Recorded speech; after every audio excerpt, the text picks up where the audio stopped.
good? My name is Charity Croft. It's Christmas time! But why this time?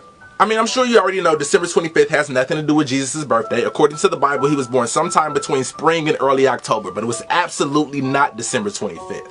So then what is the reason for the season? Well, I'm glad you asked. It's most likely because in the year 336, the Roman Emperor Constantine was trying to do away with paganism and really make Christianity a thing. Well, at that time, the biggest ancient festival was something called Saturnalia. This was a festival celebrating the god Saturn that lasted a little over a week starting on December 17th. The ancient Romans chose this time to celebrate Saturn because it was during winter solstice, which is when the sun is in a very specific position in the sky.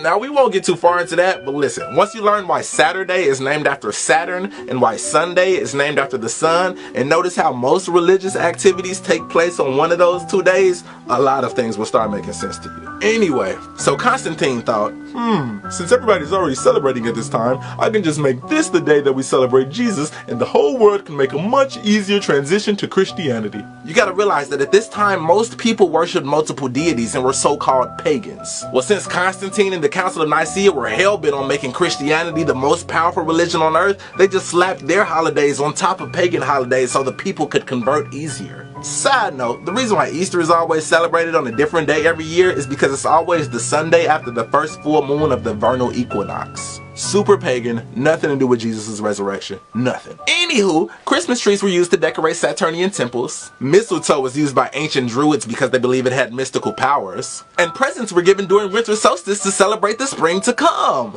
Pagan, pagan, pagan!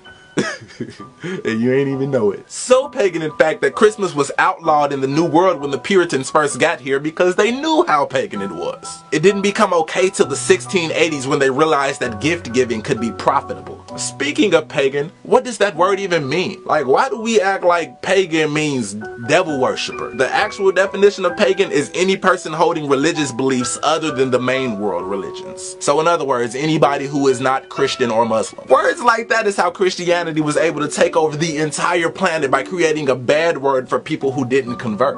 He is pagan! Kill him! Back to Christmas. Who is this guy? Well, it's Santa Claus! He's actually based off a real person named Saint Nicholas, but you probably knew that already. But did you know that Saint Nick was a bishop in the Church of Turkey?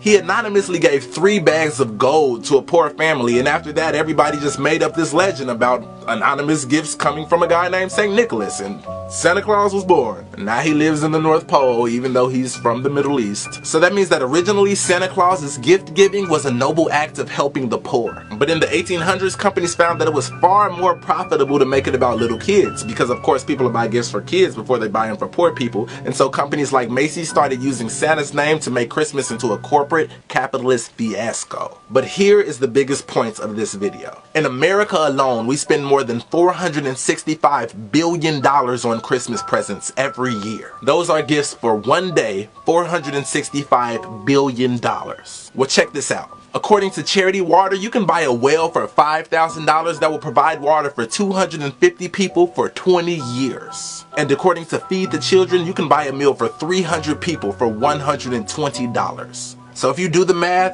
$120 times 3 meals a day times 365 days a year, then add in the cost of the water well, you could provide 300 starving people with food and water for a whole year with only $136,400. So if we take that $465 billion we spend, we could feed 1,020,000,000 people for a year. Well, it gets crazier. According to World Food Program's hunger statistics, there are only 795 million starving people on Earth. So that means with the money America alone spends on one Christmas, we can literally end world hunger for a year.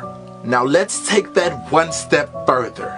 If we just did away with the entire gift-giving part of Christmas, and every year we use the same money that we would have spent on presents to instead feed the poor, there would be no such thing as hunger, and the entire world would have food.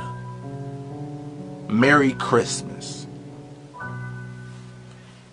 I love you.